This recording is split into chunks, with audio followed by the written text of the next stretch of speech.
Bonjour et bienvenue dans ce nouveau page à page consacré au premier numéro de The Curse of Shirley Johnson, un titre édité par Todd McFarlane issu de l'univers de Spawn. Et si vous avez lu Spawn numéro 5 il y a bien longtemps, disponible dans la première intégrale Spawn, eh bien vous connaissez le personnage de Shirley Johnson. C'est la fillette assassinée par le psychopathe et tueur d'enfants Billy Kincaid. Eh bien plus de 30 ans après sa création et après le premier numéro, voilà que Shirley Johnson a droit à sa propre série. En effet, une série d'horreur que vous allez pouvoir découvrir, qui est un véritable événement aux États-Unis, puisque le premier numéro est sorti la semaine dernière, qu'il est sold out, qu'un deuxième tirage est déjà annoncé et que les numéros sont très recherchés. Il existe plusieurs couvertures pour ce premier numéro et j'ai pris les trois parce que j'adore. La première est signée par Jonathan Glapion, qui est le dessinateur de cette série et qui fait ses débuts en tant que dessinateur, nous allons en parler, mais je n'ai pas pu résister à l'envie de prendre la couverture de monsieur Todd McFarlane, sublimissime couverture, et en passant dans une autre boutique de comics, eh bien j'ai carrément craqué pour la version sans les couleurs et virgin, avec le dessin de Todd McFarlane dans sa plus pure expression. Donc 3 couvertures pour le même comics, mais quand on aime, eh bien on ne compte pas. Cette série donc prend sa source dans le 5e numéro de Spawn que je vous invite à relire pour l'occasion. On ne pensait pas qu'il y aurait une suite à cet épisode. Un épisode dans lequel Todd McFarlane voulait à l'époque dénoncer les rapts d'enfants et les meurtres. Et il a souvent pris des faits d'actualité pour alimenter les scénarios de Spawn. Quand il était révolté par les agissements de certains humains, eh bien, il en faisait des monstres. Et donc, du coup, il les mettait en tant que à la fois bourreau, mais aussi victime, puisque bourreau d'enfants ici et victime, évidemment, du sort de Spawn qui, bien entendu, mettait fin au jour de ce Billy Kincaid dans les pages de Spawn 5. Ce n'est pas un spoiler. L'épisode est sorti il y a plus de 30 ans. Au scénario, on retrouve Daniel Henrique. Qui est un scénariste qui ici fait quasiment ses débuts en tant que scénariste chez Todd McFarlane, et c'est quelqu'un qui est connu en tant qu'encreur la plupart du temps, parce qu'il a déjà travaillé pour Todd McFarlane mais aussi pour Frank Miller en tant qu'encreur. Et puisque c'est le festival des encreurs, au dessin on retrouve un nom que vous connaissez certainement, il s'agit de Jonathan Glapion. Jonathan Glapion est un artiste absolument exceptionnel, vous allez le découvrir dans ses pages. C'est tout simplement magnifique ce qu'il propose. Et le succès de ce titre, longtemps attendu, puisqu'il a été annoncé il y a quasiment 2 ans, nous fait dire que Todd McFarlane a eu raison d'attendre. Jonathan Glapion, c'est l'encreur, ça a été l'encreur pendant des années de monsieur Greg Capullo, notamment sur la série Batman. Et donc, Greg Capullo a été une sorte de maître pour lui, si bien que vous allez le voir, le dessin par moments ressemble à celui de Greg Capullo. On y retrouve l'énergie, la fougue et le talent. Il aime, Todd McFarlane, mettre en avant les talents, il aime prendre des paris, il aime faire naître et éclore des artistes. Un nombre d'artistes incroyable a pu naître chez Todd McFarlane, des gens qui ont pu affirmer leurs traits, affirmer leurs dessins, affirmer leur talent et devenir des grands artistes. Et on se réjouit de voir que Jonathan Glapion est passé du statut d'encreur à celui de dessinateur, qu'on lui offre un nouveau numéro 1, une nouvelle série et un succès. La série s'appelle The Curse of Shirley Johnson, mais elle ne devait pas s'appeler comme ça à la base, elle devait s'appeler No Home Here, et elle a été renommée avant sa sortie pour être peut-être plus explicite, et peut-être que le titre a permis bien sûr à cette série de remporter un succès encore plus grand.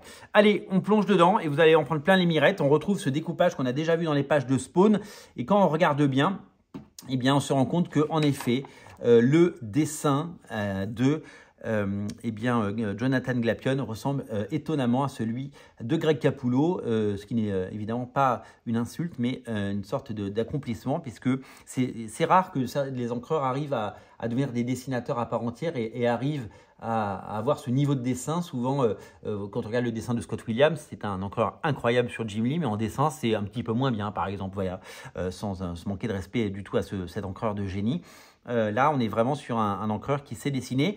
Et donc, on a en rappel le destin de Billy Kincaid achevé par Spawn, parce que Spawn n'avait pas du tout accepté ce qui s'était passé. Mais la petite Shirley Johnson est donc malheureusement décédé et nous allons découvrir son voyage, et sa malédiction, puisque c'est un petit peu la thématique.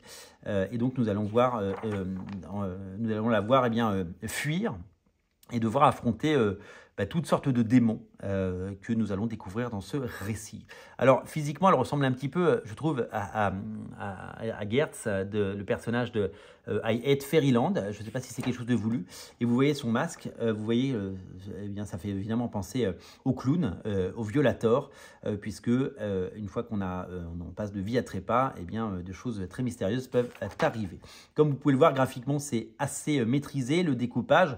On se rend compte du travail absolument exceptionnel réalisé par Jonathan Glapion avec ce mouvement, avec ses plis. Voilà, c'est très Greg Capullo tout ça. Et donc, on découvre ce récit. Là, ça pourrait être vraiment un dessin de Greg Capullo, mais on se rend compte que c'est Jonathan Glapion et que l'élève joue maintenant dans la cour des grands et qu'il a tout à fait sa place dans le panthéon des grands artistes ayant travaillé pour Todd McFarlane. Todd McFarlane qui a lancé cet artiste et qui, bien entendu, se le fera piquer très prochainement. Donc évidemment, on est dans les enfers, on est de tout ce que l'univers peut faire naître d'horreur dans les univers de Todd McFarlane.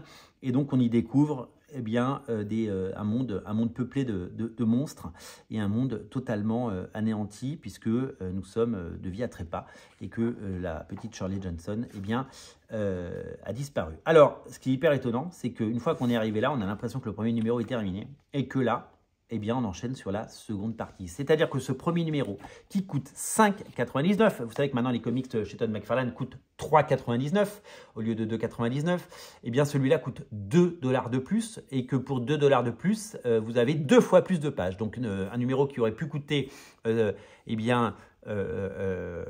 3,99 x 2, il aurait pu coûter 8 €, il ne coûte que 6 € et donc on a une jolie économie, une substantielle économie. Donc les 2 premiers numéros sont collectés dans ce premier numéro et donc on a les 2 premières parties de l'histoire avec évidemment des clins d'œil sur la vie passée et puis ce Billy Kincaid qui a malheureusement charcuté et fait passer de vie à trépas la petite Shirley. Donc on découvre sa vie, son passé, son présent et son futur dans ce récit diablement et magnifiquement dessiné, absolument maîtrisé, qui graphiquement nous montre le meilleur de Todd McFarlane et le meilleur de Greg Capullo en la personne de Jonathan Glapion. Regardez ses dents, regardez, c'est une maîtrise totale.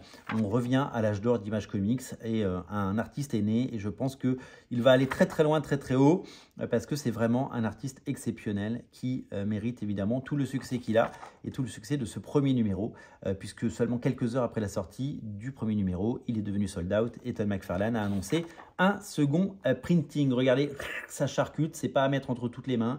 Il y a ce mélange de maîtrise et de côté cartoony dans tout ce dessin fabuleux d'un dessinateur hors pair. Voilà pour ce premier numéro absolument génial. Voici la couverture du numéro 2 qui arrive en juillet. Nous serons là pour le lire et le découvrir.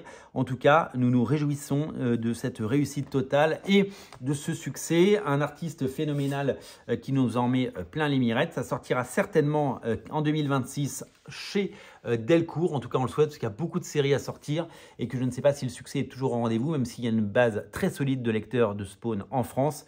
En tout cas, ce Spawn, la malédiction de Shirley Johnson, est tout à fait exceptionnel et vraiment c'est un numéro que j'attendais, je n'ai pas été déçu et j'espère que ça vous a plu. Merci d'être aussi nombreux à regarder Radio Comics, merci pour votre fidélité et n'oubliez pas de vous abonner si ce n'est pas déjà fait. Je vous dis à très bientôt, salut.